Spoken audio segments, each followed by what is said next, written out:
I'm Dr. Meenu Chan, Associate Professor and Head Department of Economics, DAV College for Girls, Yamnanagar. Today the topic is causes responsible for an increase in public expenditure and its effect on the economy. What is public expenditure?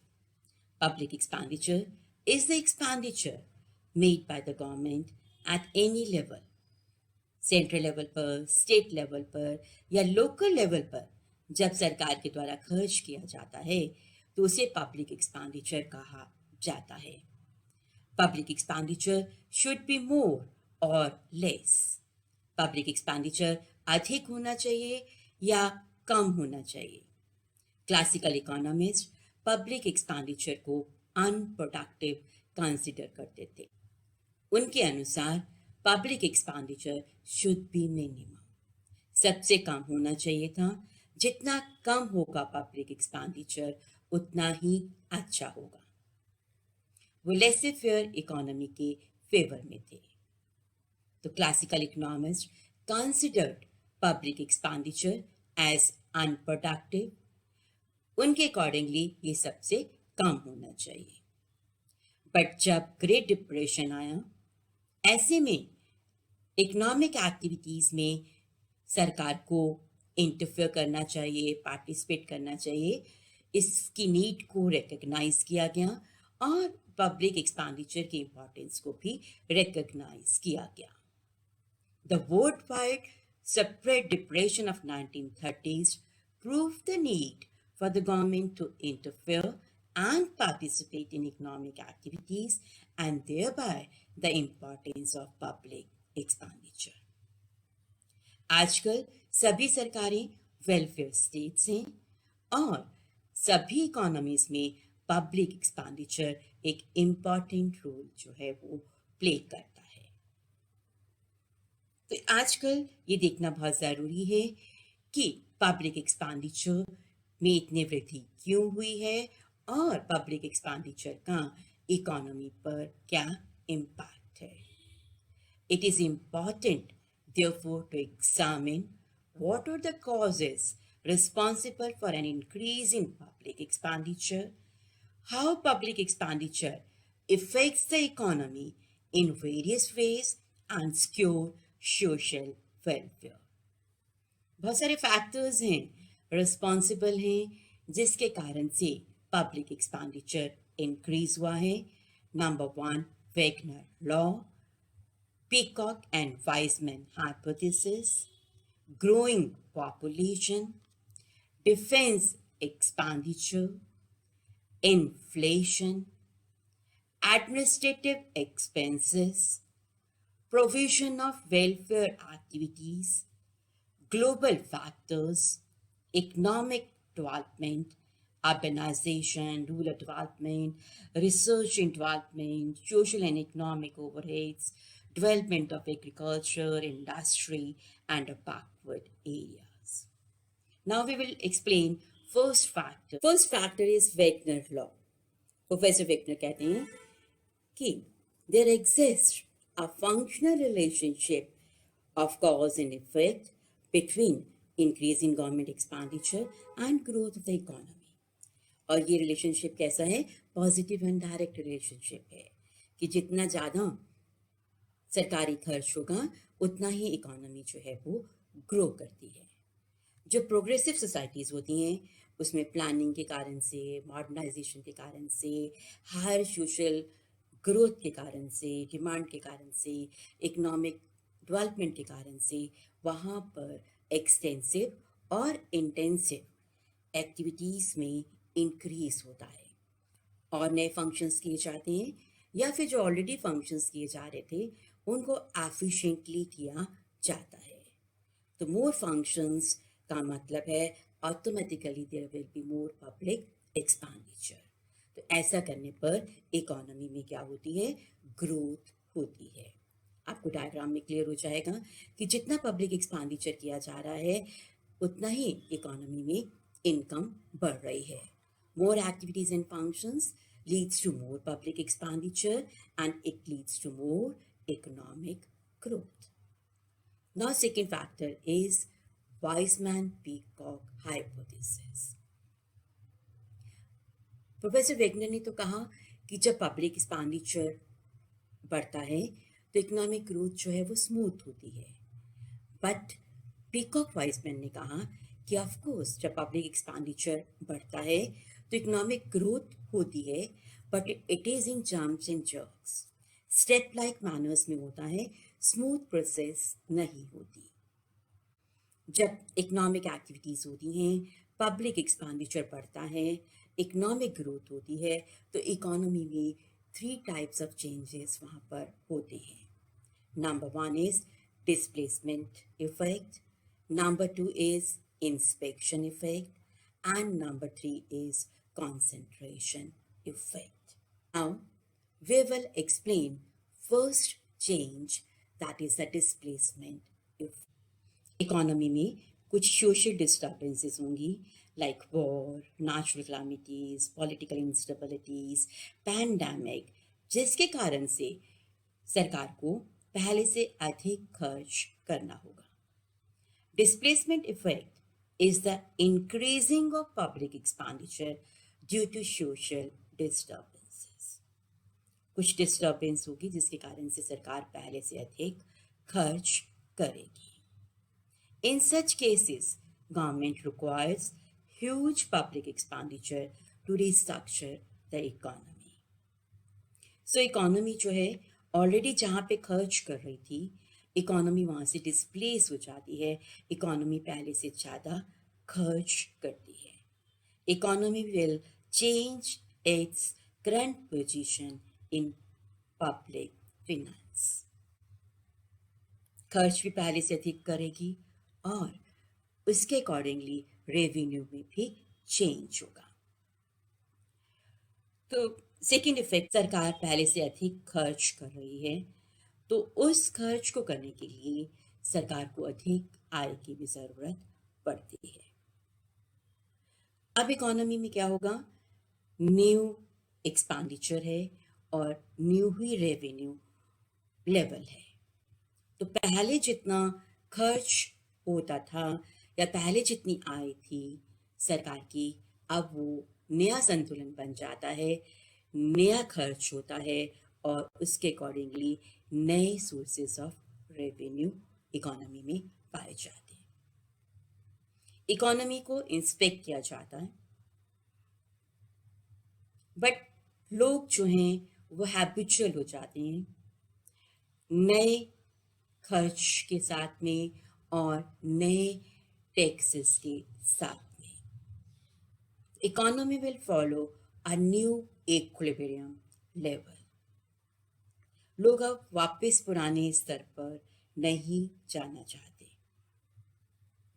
इस तरह से ये condition continue रहती हैं जब तक कोई social और इकोनॉमिक डिस्प्लेसमेंट नहीं होता है। So inspection effect is once an economy experience displacement effect, new and higher public expenditure will come into existence. Along with the raise in public expenditure, government will adjust public revenue by changes in taxes. This will lead to a new equilibrium greater than the previous equilibrium level. Concentration effect. The economy will follow a new equilibrium level.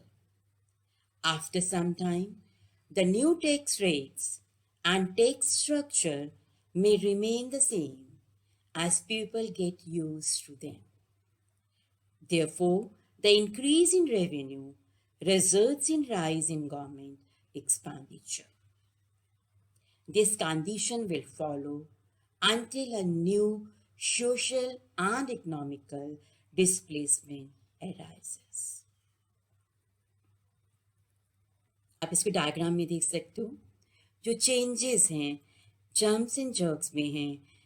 Public expenditure के बढ़ने पर economic growth हो रही है, step like manner में है, smooth process में नहीं है। नेक्स्ट फैक्टर जो रिस्पॉन्सिबल है पब्लिक एक्सपेंडिचर के इंक्रीज के लिए, that is a growing population.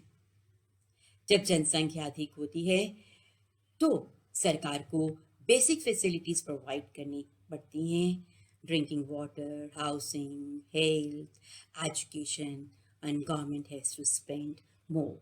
जितनी पॉपुलेशन ज़्यादा होगी सर जितनी पॉपुलेशन ज़्यादा होगी सरकार को उतना अधिक खर्च करना होगा। डिफेंस एक्सपेंडिचर, सरकार वॉर के लिए प्रिपेयर करती है, वॉर से अपने आप को प्रोटेक्ट करती है, अपनी डिफेंस इक्विपमेंट्स का मॉडर्नाइजेशन करना होता है। ऐसे में सरकार के द्वारा बहुत अधिक खर्च किया जाता है और पब्लिक एक्सपेंडिचर बढ़ जाता है। राइज इन प्राइसेस, जब कीमतों में वृद्धि होती है, सेम बेसिक फैसिलिटीज प्रोवाइड करने के लिए सरकार को अधिक खर्च करना पड़ता है, तो पब्लिक एक्सपेंडिचर में वृद्धि होती है। Next factor is economic development. Underdeveloped countries में agriculture, industry, different community development project सरकार को स्टार्ट करने पड़ते हैं, सोशल एंड इकोनॉमिक ओवरहेड्स को प्रोवाइड करना पड़ता है। It means government has to spend more. Next factor is global factor. International trade करना होता है, फॉरेन डायरेक्ट इन्वेस्टमेंट को अट्रैक्ट करना होता है, एम्बेसीज खोलनी होती हैं, डिफरेंट मीटिंग्स, ग्लोबल मीटिंग्स को अटेंड करना होता है। For that government has to spend more in order to integrate with the rest of the world. Government को सब्सिडीज़ प्रोवाइड करनी पड़ती हैं और सब्सिडीज़ प्रोवाइड करने का मतलब है गवर्नमेंट हैज़ टू स्पेंड मोर।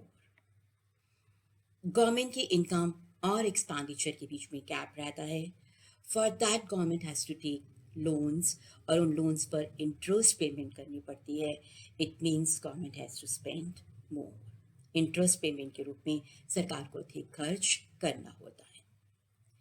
सरकार के द्वारा इंडस्ट्रीज को डायरेक्ट प्रमोट किया जाता है, इनडायरेक्टली सब्सिडीज प्रोवाइड की जाती हैं, कम रेट ऑफ इंटरेस्ट पर इंटरेस्ट दिया जाता है। इस तरह से पब्लिक एक्सपेंडिचर भी इंक्रीज होता है। सरकार के द्वारा रिसर्च एंड डेवलपमेंट पे भी खर्च किया जाता है। It means increasing public expenditure. Administrative expenditure करने पड़ते हैं, लॉ एंड ऑर्डर मेंटेन करना है, पीस, स्टेबिलिटी, सिक्योरिटी, डेमोक्रेसी, इन सबको मेंटेन करने के लिए government has to spend more. Government जो है वो एक प्रोवाइडर है बेसिक फैसिलिटीज़ के लिए, लोगों के लिए सोशल वेलफेयर प्रोवाइड करता है, food, shelter, free education, medical facilities, public work, old age pension, power, transport, different relief programmes. ऐसे में क्या होता है कि गवर्नमेंट के द्वारा जब ये सब प्रोवाइड किया जाता है, it leads to increase in public expenditure. ये पिक में, स्पेक में, बजट एट अ ग्लांस मैंने यहाँ से पिक लिया है। यू कैन सी कि जो गवर्नमेंट ऑफ इंडिया है वो कहाँ पर खर्च कर रही है।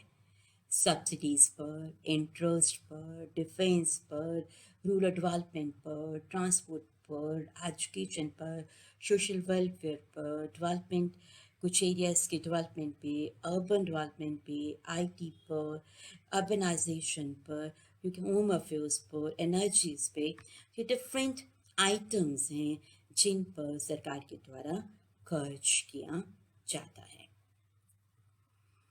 इस पाई चार्ट में ये दिखाया गया है कि 1 रुपी जो गवर्नमेंट ऑफ इंडिया कलेक्ट करती है वो 1 रुपी गवर्नमेंट ऑफ इंडिया कहाँ पर खर्च कर रही है। तो आप देख सकते हो पेंशन्स पर, सेंट्रली स्पॉन्सर्ड स्कीम्स पर, सब्सिडीज़ पर, डिफेंस पर, इंटरेस्ट पेमेंट्स पर, फाइनेंस कमीशन पर, स्टेट की शेयर्स पर। इसमें आपको अमाउंट दिखाई दे रहा है कितना पैसे जो है वो खर्च किए जा रहे हैं। तो 1 रुपी में से फॉर एग्जांपल 9 पैसा जो है सब्सिडीज़ पे जा रहा है, 8 पैसा डिफेंस पे जा रहा है, आपका 10 पैसे जो है अदर एक्सपेंडिचर्स में है। तो इस तरह से आप देख सकते हो कितना 1 रुपी में से कितने पैसे किस आइटम पे खर्च हो रहे हैं। ये डिफरेंट ईयर्स का गवर्नमेंट ऑफ इंडिया का एक्सपेंडिचर है जो क्या इंडिकेट कर रहा है कि public expenditure is increasing. Different years में पब्लिक एक्सपेंडिचर जो है वो पहले से अधिक हो रहा है। डिफरेंट आइटम्स भी आप देख सकते हो कि डिफरेंट आइटम्स पे भी पब्लिक एक्सपेंडिचर जो खर्च किया जा रहा है वो पहले से अधिक जो है वो खर्च हो रहा है। यहाँ से आप इस पिक में भी देख सकते हो कि agriculture and allied activities, education, health, rural development, social development, transport, urban development में पहले से अधिक जो है वो खर्च हो रहा है। ये डिफरेंट स्कीम्स हैं जो सरकार के द्वारा वेलफेयर स्कीम जो हैं वो स्टार्ट की गई हैं।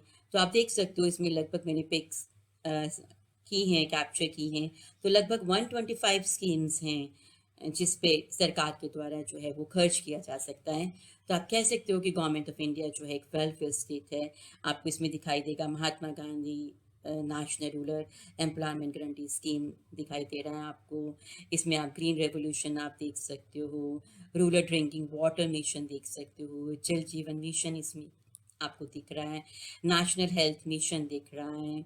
देन आप इसमें क्रॉप इंश्योरेंस स्कीम देख सकते हो, प्रधानमंत्री किसान सम्मान निधि योजना देख सकते हो।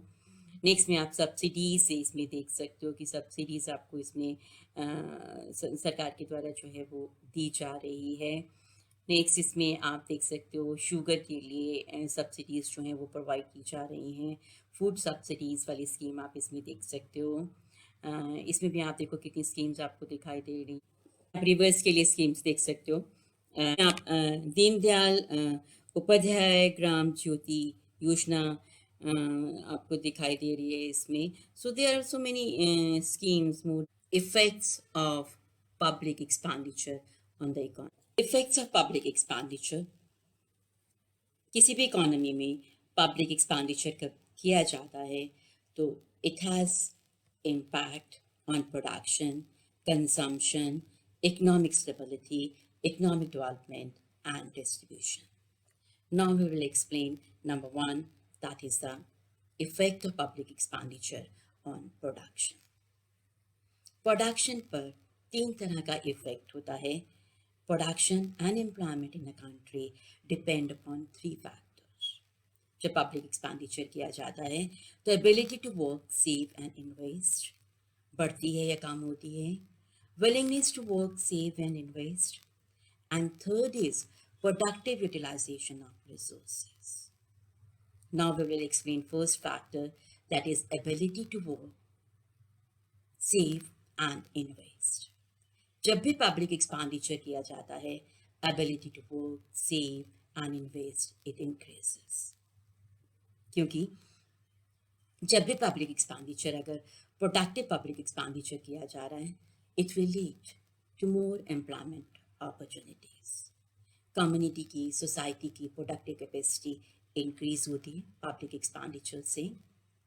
और जब सरकार के द्वारा एक्सपेंडिचर किया जाता है एजुकेशन पर, हेल्थ पर, स्किल्स पे, कम्युनिकेशंस पे, तो लोगों की प्रोडक्टिविटी और एफिशिएंसी दोनों इंक्रीज होती है, जिसके कारण से उनकी इनकम भी इंक्रीज हो जाएगी। And an increase in income means savings will also increase. और सेविंग्स पढ़ने का मतलब है बेनिफिशियल इफेक्ट होगा on investment and capital formation पर। Now second factor is willingness to work and save. अगर सरकार के द्वारा एनवायरमेंट बहुत अच्छे से क्रिएट किया जाता है, expenditure on the maintenance of law and order, इससे क्या होगा, इन्वेस्टर्स के माइंड में कॉन्फिडेंस होगा और इन्वेस्टमेंट क्लाइमेट जो है वो फेवरेबल होगा। गवर्नमेंट के एक्सपेंडिचर से willingness to work and save जो है वो बढ़ती है, लोगों की इनकम भी बढ़ेगी और स्टैंडर्ड ऑफ लिविंग भी इंक्रीज होगा। सरकार रिसर्च एंड डेवलपमेंट पे खर्च कर सकती है, उसके कारण से भी willingness to work and save will increase. Government के द्वारा जब पब्लिक एक्सपेंडिचर पुराने लोन्स को वापस करने के लिए यूज़ किया जाता है तो people will have additional funds, और वो फंड्स जो हैं वो इकोनॉमी में they can spend, they can invest. तो जब भी पब्लिक एक्सपेंडिचर होगा, willingness to work and save will increase. Now, third factor is allocation of resources among different industries and trade. Public expenditure के through government जो है वो production के pattern में और कॉम्पोजिशन में चेंज करती है, डाइवर्ट करती है रिसोर्सेज को। अगर वो अनप्रोडक्टिव यूजेस में लगे हैं तो उसको प्रोडक्टिव यूजेस में यूज़ करती है, कंजम्पशन में यूज़ करना है या इन्वेस्टमेंट में यूज़ करना है, प्रेजेंट यूज़ करना है या रिसोर्सेज को फ्यूचर के लिए यूज़ करना है, पब्लिक टू प्राइवेट करना है या प्राइवेट टू पब्लिक। तो पब्लिक एक्सपेंडिचर के थ्रू सरकार के द्वारा प्रोडक्शन के कंपोजिशन और पैटर्न में चेंज किया जाता है। Government can also promote a particular region by providing various incentives for those who make investment in that region. कुछ बैकवर्ड, कुछ हिल एरियाज होते हैं, अगर सरकार उन एरियाज़ को डेवलप करना चाहती है वहाँ पर सब्सिडीज़ या टैक्स हॉलीडेज़ प्रोवाइड करती है और इस तरह से प्रमोट करती है कि वहाँ पर इन्वेस्टमेंट हो, वहाँ पर इंडस्ट्रीज़ को सेटअप किया जाए या उन एरियाज़ को वो डेवलप करती है। Now effect on consumption. Public expenditure के थ्रू इनकम को रीडिस्ट्रीब्यूट किया जाता है in favour of poor. Different welfare scheme start करती है, education free, health care free, housing free. ऐसे में पुअर लोगों का स्टैंडर्ड इम्प्रूव होता है, उनकी इनकम इंक्रीज होती है और उनकी इनकम इंक्रीज होने का मतलब है they will spend more, they will consume more. तो गवर्नमेंट एक्सपेंडिचर से पुअर क्लास से जो है वो इनकम इंक्रीज होती है, their capacity to consume and save जो है वो भी बढ़ते हैं, सब्सिडीज प्रोवाइड की जाती हैं जिसके कारण से उनके कंजम्पशन अधिक होता है। वेजेस एंड सैलरीज जब अधिक होती हैं तो it also leads to more consumption. तो जब भी पब्लिक एक्सपेंडिचर किया जाता है it leads to more aggregate demand. Demand बढ़ने का मतलब है consumption will be more. Next हमारे पास है effect on economic growth. Plans में जितने भी गोल्स को डिसाइड किया जाता है, goals of planning, they are effectively realized through government expenditure. Government funds को एलोकेट करती है इंडस्ट्री पर, एग्रीकल्चर पे, कम्युनिकेशन पे, ट्रांसपोर्ट पे, हेल्थ पर, एक्सपोर्ट्स पर, इंपोर्ट्स पर, to get a impressive growth rate. Balanced economic growth को भी गवर्नमेंट जो है वो अडॉप्ट करती है और उसके लिए रिसोर्सेज को एलोकेट करती है। Next effect is on stabilisation. आपको मालूम है इकोनॉमी में जो है इंस्टेबिलिटीज आती रहती हैं, डिप्रेशन, रिसेशन, इन्फ्लेशन। ऐसे में पब्लिक एक्सपेंडिचर के थ्रू इकोनॉमिक स्टेबिलिटी को अचीव किया जाता है। अगर इकोनॉमी में डिफ्लेशन पाई जाती है, ऐसे में एग्रीगेट डिमांड को बढ़ाने के लिए public expenditure should be more. और अगर इन्फ्लेशन पाई जाती है, ऐसे में पब्लिक एक्सपेंडिचर को कम कर देना चाहिए। आपने देखा होगा जब इकोनॉमिक मेल्टडाउन था तो उस समय सरकार के द्वारा अधिक खर्च किया गया था, पैंडेमिक में भी सरकार के द्वारा अधिक खर्च किया जा रहा है। तो economic stability can be achieved through public expenditure. Next factor distribution. Direct taxes के थ्रू रिच क्लास से मनी को कलेक्ट किया जाता है और सब्सिडीज के थ्रू, फ्री वेलफेयर स्कीम्स के थ्रू अमाउंट को जो है पुअर क्लास में रिडिस्ट्रीब्यूट किया जाता है. The public expenditure helps to achieve the objective of equal distribution of income. Poor class को सब्सिडीज प्रोवाइड की जाती हैं, सोशल सिक्योरिटी स्कीम्स प्रोवाइड की जाती हैं, जिसके कारण से उनकी इनकम बढ़ती है and they can spend more. It was all about public expenditure, causes responsible for increase in public expenditure, and effects of public expenditure on the economy. Now questions, long answer questions. Explain the effects of public expenditure. Second question is, explain the causes responsible for increase in growth of public expenditure. Short answer questions. Explain the effect on distribution. Mention any three causes of increase in public expenditure. Multiple choice questions. Among the following, what are the causes of increasing public expenditure? Economic development, resource mobilization, welfare state, all of the above. Second question is, which of the following increases people's productivity at work and hence their income? Health and education, insurance benefits, all of these, none of these. Third question is, during depression, public expenditure should be increasing, decreasing, constant, none of these. It was all about public expenditure. Thank you.